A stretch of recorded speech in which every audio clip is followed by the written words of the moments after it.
राहुल गांधी ने एक बार फिर सेना पर उठाए हैं सवाल। कहा, भारतीय जमीन पर चीन ने कब्जा किया है। चीनी आक्रमण के खिलाफ हम एकजुट हैं। बीजेपी का कांग्रेस पर पलटवार। कहा, कांग्रेस का चीन के सामने जमीन का सरेंडर। राहुल देश को बांट रहे हैं। चीन से ट्रेड पर शिवसेना का बयान। सामना के जरिए कहा, चीन से लड़ाई में ट्रंप की जरूरत नहीं है।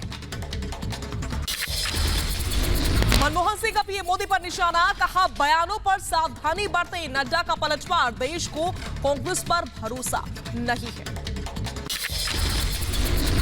सीमा पर विवाद के बीच आज लद्दाख जा सकते हैं सेना प्रमुख नरवणे। सुरक्षा और तैयारियों का लेंगे जायजा। गलवान में भारत चीन तनाव के बीच भारत रूस के चीन के विदेश मंत्री के बीच आज वर्चुअल बैठक होगी। देश के रक्षा मंत्री राजनाथ सिंह के रूस दौरे का आज दूसरा दिन है। लड़ाकू विमानों और पनडुब्बियों के उपकरणों की जल्द डिलीवरी की मांग करेंगे रक्षा मंत्री। डोनाल्ड ट्रंप ने चीन के साथ कारोबार को लेकर किया ट्वीट। लिखा, चाइना से ट्रेड रहेगा बरकरार। साथ ही उम्मीद जताई कि चीन समझौते का पालन करेगा। एलएसी पर भारत और चीन की झड़प का वीडियो आया सामने। 2 महीने पुराना बताया जा रहा है ये वीडियो। भारतीय सैनिकों के हाथों पिटे चीनी सैनिक। भारत चीन तनातनी के बीच कोर कमांडर स्तर की बातचीत। सूत्रों के मुताबिक भारत ने चीन के सामने अप्रैल की स्थिति बहाल करने की शर्त रखी है। गलवान झड़प में चीन का बड़ा कबूलनामा। अपने कमांडर के मारे जाने की बात मानी। झड़प के बाद पहली बार चीन ने कबूला है सच। चीन की हर हरकत पर सेना की पैनी नजर है। लद्दाख में एयर डिफेंस सिस्टम तैनात कर दिया गया है। सूत्रों के हवाले से खबर। तेलंगाना के सूर्यापेट में शहीद कर्नल संतोष बाबू के परिजनों से सीएम ने की मुलाकात। केसीआर ने परिजनों को 5 करोड़ का चेक दिया। पटना में शहीद सुनील कुमार के परिजनों से मिले मनोज तिवारी। सुनील के बच्चों की पढ़ाई के लिए मनोज तिवारी ने पार्टी फंड से अलग 1 लाख रुपए की सहायता राशि दी है। उत्तराखंड के मुनस्यारी में चीनी सीमा को तोड़ने वाला बैली पुल टूटकर गिरा। भारी भरकम मशीन ले जाते वक्त यह हादसा हो गया। पुलिस और सेना की ज्वाइंट ऑपरेशन में आतंक पर जोरदार प्रहार। पुलवामा में ढेर हुए 2 दहशतगर्द। मुठभेड़ में 1 जवान भी शहीद हो गया। बॉर्डर पर सीजफायर उल्लंघन पर भारत का पाकिस्तान को करारा जवाब। एक पाकिस्तानी सैनिक हुआ ढेर, 8 जख्मी। पाकिस्तानी सेना ने पुंछ जिले के कृष्णा घाटी सेक्टर में भी भारतीय इलाके में गोलीबारी की। सेना लगातार पाकिस्तान की गोलीबारी का जवाब दे रही है। जम्मू कश्मीर के अनंतनाग में सुरक्षा बलों और आतंकियों के बीच मुठभेड़। 2 से 3 आतंकियों को सुरक्षा बलों ने घेर लिया है। जम्मू कश्मीर के अनंतनाग में आतंकियों के खिलाफ सुरक्षा बलों का ऑपरेशन जारी है। सर्च ऑपरेशन के दौरान आतंकियों का मोबाइल और हैंड ग्रेनेड बरामद हुआ। इस्लामाबाद में प्रताड़ित किए गए भारतीय उच्चायोग के अधिकारी अटारी वाघा बॉर्डर से स्वदेश लौटे। मेडिकल जांच के बाद अधिकारी दिल्ली के लिए रवाना हो चुके हैं। टोरंटो में बलूच लोगों ने पाकिस्तान के खिलाफ प्रदर्शन किया। बलूचिस्तान में पाकिस्तान पर मानवाधिकार हनन का आरोप है। दिल्ली के करोल बाग में चीन के खिलाफ गुस्से में व्यापारी। चीन के खिलाफ नारेबाजी के साथ जलाई चीनी सामानों की होली। मुंबई की एक हज कोपर में एमएनएस कार्यकर्ताओं का चीन के खिलाफ हल्ला बोल। चीन के खिलाफ की जमकर नारेबाजी। सरकार के से शहादत का जल्द से जल्द बदला लेने की अपील भी की है। जम्मू कश्मीर के कुपवाड़ा में बीजेपी कार्यकर्ताओं ने चीन के खिलाफ प्रदर्शन किया। देश के लोगों से चीनी सामान के बहिष्कार की मांग की है। जम्मू में डोगरा फ्रंट के कार्यकर्ताओं ने भारत चीन के मुद्दे पर होने वाली राजनीति के विरोध में प्रदर्शन किया। भारतीय सेना जिंदाबाद के नारे लगाए गए। जम्मू कश्मीर के नौशेरा में पाकिस्तान के खिलाफ लोगों का फूटा गुस्सा। अस्पताल के बाहर जमकर नारेबाजी। पाक की फायरिंग में शहीद हुआ था जवान। चीनी कंपनियों को महाराष्ट्र सरकार ने दिया झटका। चीनी कंपनियों के 5000 करोड़ की प्रोजेक्ट पर रोक लगा दी गई। दिल्ली के सीएम केजरीवाल ने चीन पर निशाना साधा, कहा आज हम चीन के खिलाफ 2 युद्ध लड़ रहे हैं, एक वायरस से, एक बॉर्डर पर। हमारे 20 वीर जवान पीछे नहीं हटे, हम भी पीछे नहीं हटेंगे और दोनों ही युद्ध हर हाल में जीतेंगे। भगवान जगन्नाथ की पावन रथ यात्रा पर पीएम ने ट्वीट करके शुभकामनाएं दी हैं।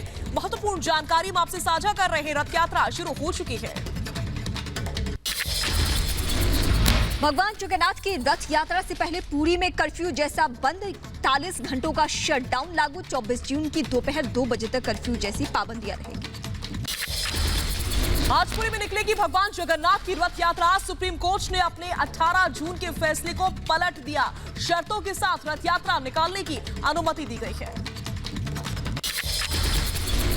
ओडिशा के पुरी में निकाला गया जुलूस, कुछ पाबंदियों के साथ निकाली जाएगी जगन्नाथ रथ यात्रा।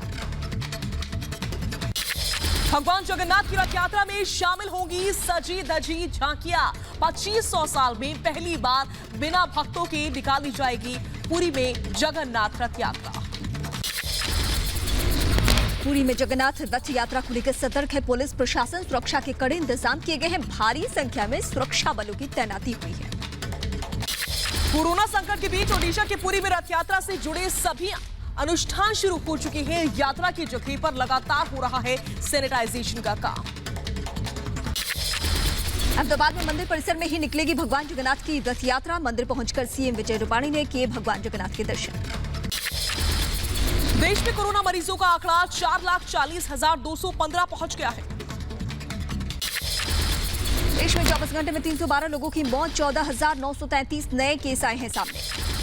कोरोना की तेजी से बढ़ते आंकड़ों के बीच राहत भरी खबर, कोरोना मरीजों का रिकवरी रेट बढ़ गया। महाराष्ट्र में 24 घंटे में 3,721 नए कोरोना केस आए सामने। 62 लोगों की जान गई है। राज्य में कुल संख्या 1,35,000 के पार हो चुकी है। दिल्ली में पिछले 24 घंटे में 2,909 नए केस आए सामने। 58 लोगों की जान चली गई। कोरोना से गुजरात में 24 घंटे में 21 मरीजों की मौत। एक दिन में 563 नए मरीज मिले। राज्य में कुल केस 27,880।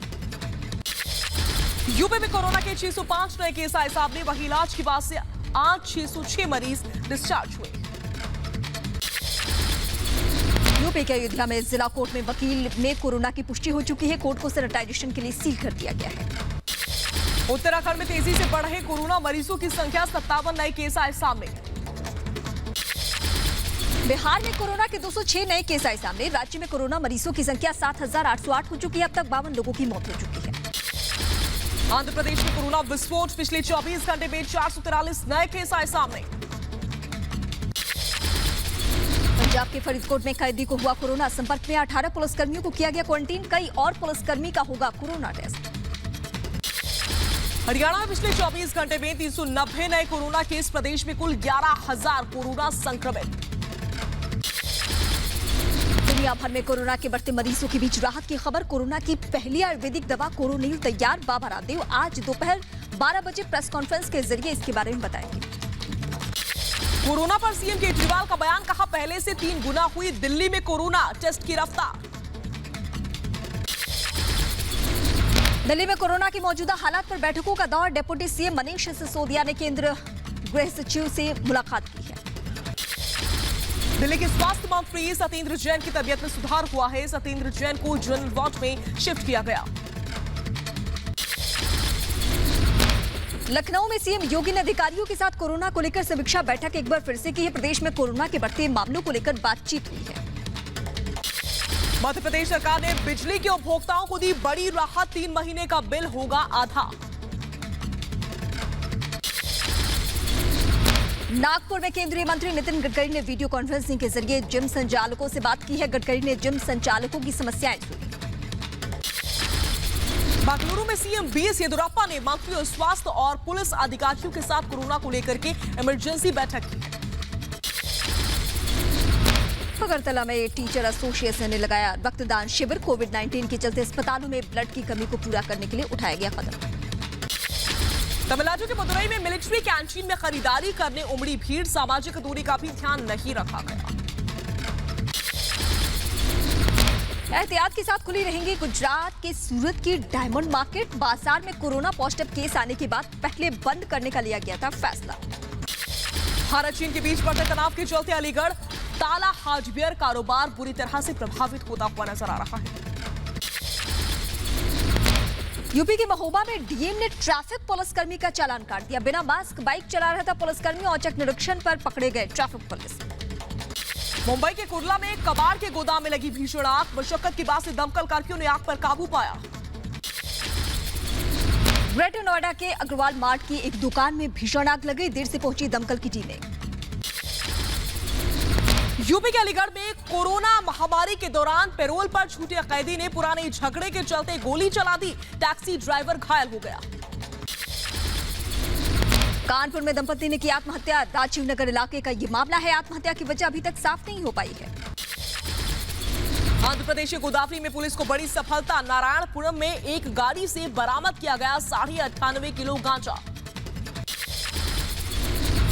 मध्य प्रदेश के जबलपुर में बीजेपी विधायक के 2 खातों से ठगों ने निकाले लाखों रुपए। कोरोना के कहर के बीच दिल्ली विधानसभा स्पीकर से प्लाज्मा डोनेशन के नाम पर ठगी हुई है। हरियाणा के गुरुग्राम में लग्जरी कार बेचने वाले वाहन चोर गिरोह का भंडाफोड़ हो चुका है। आंध्र प्रदेश के कृष्णा जिले में अवैध शराब पर शिकंजा, 10 लोगों को पुलिस ने गिरफ्तार किया। उत्तराखंड में रुड़की जेल के कैदी का वीडियो सोशल मीडिया पर खूब देखा जा रहा है। दिल्ली के द्वारका में लूट का पुलिस ने 36 घंटे में खुलासा कर दिया। दोनों आरोपियों के पास से लूटी हुई बाइक और नकदी बरामद की गई है। लुधियाना में एक दिन के लिए सभी निजी अस्पतालों की हड़ताल, ओपीडी से लेकर इमरजेंसी सेवाएं तक रहेंगी बंद। एनजीटी की भूजल दोहन पर पड़ी कार्रवाई, नोएडा के सेक्टर 38A गोल्फ कोर्स और सेक्टर 142 स्थित एडवांस्ड बिजनेस पार्क पर कुल 25 लाख रुपए का जुर्माना लगा। इंदौर पुलिस को दिए गए बॉडी वॉर्न कैमरा, ट्रैफिक कर्मी चेकिंग के दौरान इन कैमरों को लगाकर काटेंगे चालान। जम्मू कश्मीर के पुलवामा में केंद्र की स्कीम कर रही है युवाओं की मदद, फूलों की खेती करने वाले बेरोजगार युवाओं में बढ़ाएगी रोजगार।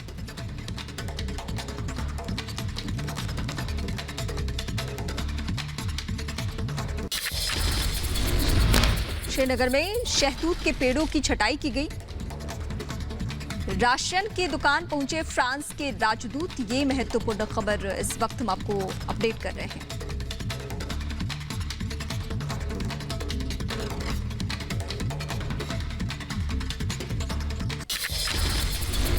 गुवाहाटी का प्रसिद्ध कामाख्या मंदिर कोरोना के चलते अब तक बंद है। मंदिर प्रशासन ने सालाना होने वाले मेले को भी रद्द कर दिया। पंजाब के लुधियाना में जीटीबी हॉस्पिटल के स्वास्थ्य कर्मियों ने किया प्रदर्शन। अस्पताल की 3 नर्स कोरोना पॉजिटिव आने के बाद कर रहे हैं टेस्ट की मांग। चेन्नई में 31 आरपीएफ कर्मियों ने कोरोना से जंग जीती है। आरपीएफ आईजी बीरेंद्र कुमार ने सभी को ड्यूटी ज्वाइन करवाई। कानपुर में महिला संवासिनी गृह मामले में राज्य महिला आयोग सख्त है। डीएम कानपुर से पूरे मामले की रिपोर्ट तलब की गई है। दिल्ली से बीजेपी सांसद मनोज तिवारी ने सुशांत सिंह की सुसाइड केस की सीबीआई जांच की मांग की है। शंकर सिंह वाघेला ने एनसीपी के राष्ट्रीय महासचिव पद से इस्तीफा दे दिया है। वाघेला ने पार्टी की सक्रिय सदस्यता भी छोड़ दी है।